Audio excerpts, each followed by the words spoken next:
Vocês estão ouvindo esse chiado no fundo do vídeo? É chuva. Chuva de fim de ano. E fim de ano não é só tempo de chuva. Aqui em Minas Gerais é tempo de milho, tempo de manga, tempo de leite, tempo de aumentar a reserva de energia, mas também é tempo de pensar no ano novo e de renovar os votos. Mas, afinal de contas, qual a importância de renovar os votos de ano novo, já que todo ano é sempre a mesma coisa? Pois Charles Dickens, no seu conto Os Sinos, nos prova por A mais B que é importante sim ter esperança de um ano melhor.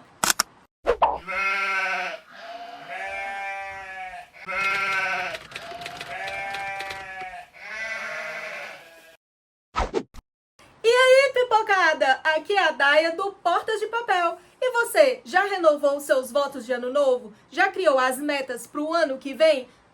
Charles Dickens vai nos mostrar que é importante sempre criar metas. E finalmente, aqui na internet, nós temos Os Sinos de Charles Dickens. Sim, gente, eu procurei resenha dos Sinos e não encontrei. Por que será? Já que esse é um dos 5 contos de Natal do Charles Dickens. Mas a gente acha bastante aqui na internet sobre o conto de Natal. Mas Os Sinos realmente não tem. E como eu adoro um desafio e um livro complexo, acompanhe comigo a resenha de Os Sinos, ou The Times, de Charles Dickens. Ai, o ano novo, promessas e esperanças, todos vestidos de branco em busca da paz. Mesa farta, abraçamos todos que amamos e nosso coração se enche de esperança com a promessa de que será tudo diferente, pois um ano se encerra e outro começa, um ciclo se fecha e outro se abre. Mas será mesmo que tudo será novo magicamente? Ou precisamos ser o protagonista da nossa história? Os Sinos é um dos romances da série de Natal de Charles Dickens, publicado em 1844. O conto tem 143 páginas e, como os outros 4 contos, traz um universo onírico e teatral, fazendo o leitor refletir sobre as leis da vida. Como este é um dos livros escritos na era vitoriana, então o campanário e a igreja está sempre presente. O campanário trazendo a lei do tempo e também a ideia do pecado original. Dickens foi uma figura central entre os ingleses da sua época. Ele nasceu no Reino Unido e aos 12 anos ele abandonou a escola para trabalhar numa fábrica de graxa para ajudar a sustentar a família. Aos 15 anos, Dickens estudou taquigrafia e se tornou repórter. E logo ele se casou e teve 10 filhos, o que permitiu que ele publicasse inúmeros contos. Na época em que Dickens viveu, havia um forte pensamento filosófico entre as pessoas e os pensadores políticos também em sua época, que dizia que todo homem nasce mal. E todo homem nasce mal porque ele carrega o pecado original de Adão e Eva, assim que Deus dá a cada um conforme o seu merecimento. Ou seja, se alguém nasce miserável e não tem o que comer, foi porque Deus quis. Foi um castigo de Deus aquela alma. Maquiavel, um dos grandes pensadores, disse: todo homem é mau por natureza e egoísta. Thomas Hobbes propaga o estado de natureza, dizendo que todo homem é mau por natureza. E isso é muito sério, porque o estado de natureza é o que vai dar a base para o justnaturalismo, ou seja, para a lei. E assim caminhava a sociedade, colocando as culpas das desigualdades sociais nas mãos de Deus. Uma sociedade onde os ricos viam os pobres como que os pobres estivessem sendo castigados por Deus, assim que os pobres deveriam comer muito pouco para não incorrer no pecado da gula. Os pobres deveriam vestir trapos, porque assim não incorreriam no pecado da arrogância. Os pobres deveriam pagar em dia os seus aluguéis e serem honrados para que fossem perdoados por Deus. Mas a hipocrisia não parava por aí, porque os ricos aparentavam serem superiores e caridosos, tinham a dedicação extrema aos pobres e diziam que eram pais dos pobres, principalmente os políticos e os grandes empresários.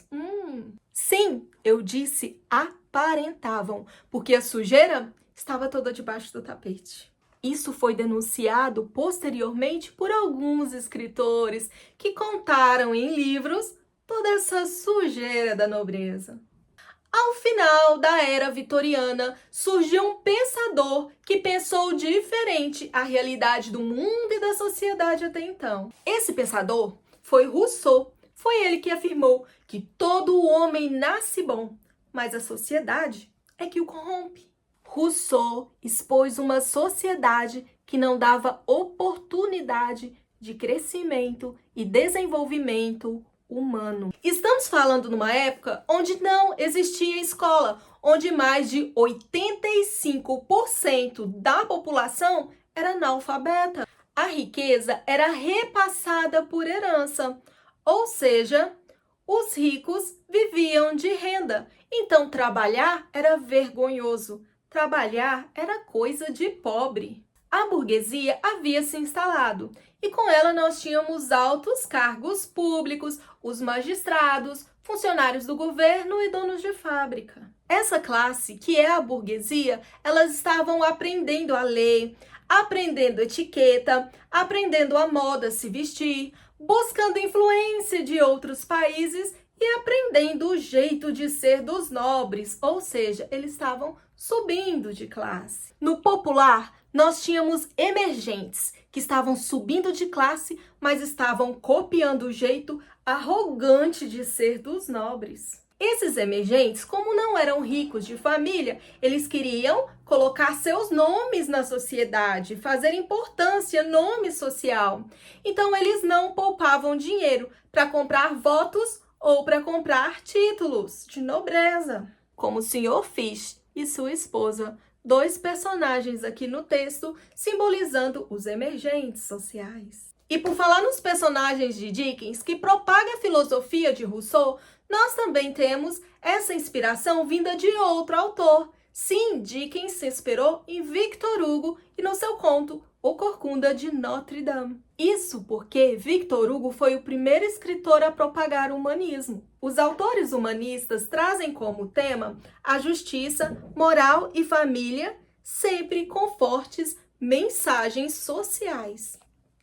Esses escritores estão mostrando que os miseráveis também são gente. E como gente, eles também são pessoas de bem. Eles são capazes de fazer o bem. Eles são dotados de sentimentos. Então, eles merecem o mesmo direito, como qualquer pessoa na sociedade. Mostrando que os miseráveis também merecem ser amparados pela lei dos homens e não apenas pelo justnaturalismo, pela lei de Deus. Os miseráveis, eles não podem ser entregues à própria sorte. Afinal de contas, todos são gente como a gente.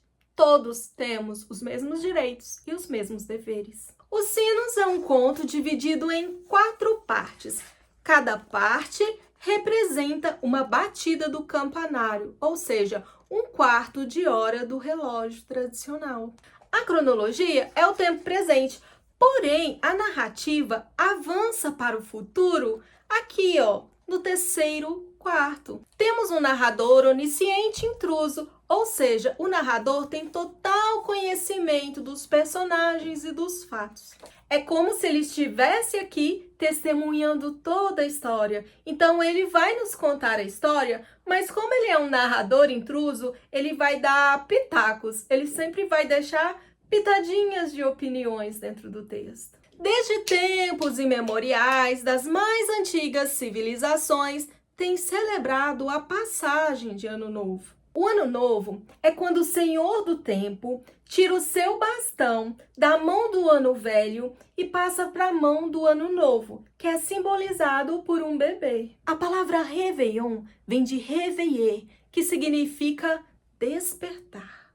simboliza o amanhecer de um novo ciclo, em que as pessoas podem tentar reviver novamente sem recair em tempos passados. Os registros mais antigos da comemoração de Ano Novo são da Mesopotâmia, isso é, há mais de 4.000 anos. Já sabemos que desde o início da civilização, a passagem de Ano Novo é uma data para reflexão, onde renovamos votos de não repetir os mesmos erros passados. Acontece que na era vitoriana, na era que Dickens viveu, a comemoração do Ano Novo não era algo comum. Dickens, com seus contos de Natal, quis reforçar a data como um ato de fé na humanidade. Convém lembrar que Dickens era um jornalista muito importante e muito lido em sua época, e que um conto de Natal, o conto anterior, foi um conto responsável pela propagação da festa de Natal. Sim, então já que a festa de Natal estava ficando popular entre os vitorianos, por que não escrever também conto de Ano Novo e propagar os votos de um ano melhor? Naquela época, onde a Igreja da Rainha Vitória imperava, a população, no inconsciente coletivo, tinha provérbios muito forte fixado na mente. Aquele versículo que diz: não há nada de novo debaixo do sol, então tudo é igual, do nascer ao morrer. Então, por que se preocupar com a passagem do ano? Por que renovar votos e buscar uma nova oportunidade, já que tudo é igual, do nascer ao morrer? Mas então, Dickens trouxe uma outra visão, sem sair da visão da igreja, de que nós temos o livre-arbítrio, então sim, nós podemos buscar um novo ciclo, não repetindo os mesmos erros de outrora. As pessoas da época diziam que todas as coisas vão passar e se tornar como uma mera fábula, e o esquecimento completo as enterrará para sempre. Os Sinos de Dickens é uma resposta a esse pensamento enraizado da época. Os Sinos traz a esperança de que cada um de nós importa sim e podemos fazer o nosso melhor, nos tornando como os grandes homens que mudaram o mundo. Nesta história, Trot Veck é um velho mensageiro que encontra-se na véspera do Ano Novo, desiludido com a vida e com a sociedade em que ele vive. Sua filha Meg, porém, anuncia que vai se casar com seu noivo Richard no dia seguinte ao Ano Novo.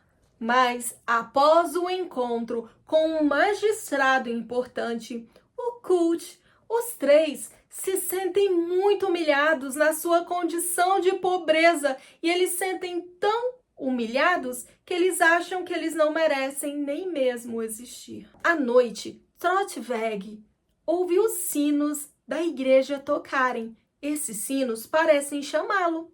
Então ele sobe até o alto da torre, vai até o campanário e lá ele encontra os espíritos do sino. Então Trotweg é reprimido por ter perdido a fé na humanidade e ele vai ao futuro junto com o Goblin, a assistente, e ali ele vai presenciar como será a vida dos seus familiares e daqueles que ele mais quer, que ele mais ama, sem a presença dele. Será que Trot realmente importa? Será que importa ter fé na humanidade? Então ele vai assistir à própria morte e depois que ele morre, o que vai se passar na vida de seus familiares, na vida de sua filha. E já vou adiantar que não é nada bonito. O espetáculo é trágico. Eu não vou falar para não dar spoiler do conto, mas gente do céu, até eu fiquei com medo. O Trot vê todas as pessoas mais queridas da vida dele sofrerem, porque afinal de contas, já não há mesmo nenhuma esperança de um futuro melhor. Então o tempo transcorre e a cada quarto de hora ele é levado ao futuro. E o encanto dura até que os sinos da igreja dobrem meia-noite. Os sinos simbolizam o tempo. O tempo é aquele que se encarrega da justiça, é aquele que traz a cada um a colheita dos seus próprios atos. E é aqui que Dickens vira a chavinha das crenças limitantes e responde por que é que nós devemos nos importar com a renovação dos votos de Ano Novo. É porque nós temos deveres nesse mundo para com nós mesmos, para com aqueles que amamos e para com a sociedade na qual vivemos. É que quando Trot morreu, ele não cumpriu os seus deveres. Então não houve esperança. As atitudes dele fez falta na vida daqueles a qual ele amava. O mundo está longe de ser perfeito, mas cada um de nós, no ano que se inicia, pode tentar fazer melhor do que nós fizemos no ano em que se passou. Nós precisamos fazer um pouco melhor, buscando nosso desenvolvimento pessoal e o desenvolvimento pessoal daquelas pessoas que nos cercam.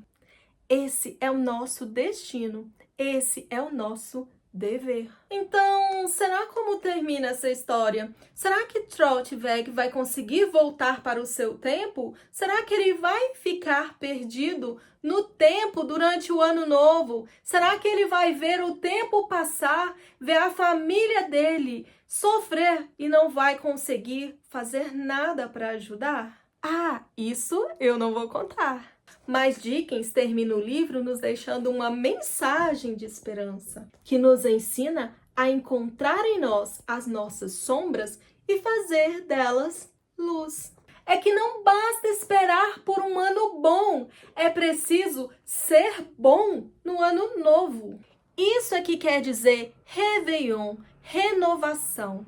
É renovação daquilo que não andou bem no ano que se passou. Se viramos a página do calendário, é preciso virar também a página das experiências mal-sucedidas. Então, nós temos que construir uma vida bem-sucedida e nós teremos 365 dias para fazer isso. Então, que tal começar agora? Então é isso, meus amores. Espero que tenham gostado do vídeo. Muitos beijinhos nas suas pálpebras lindas e muitas letrinhas de amor.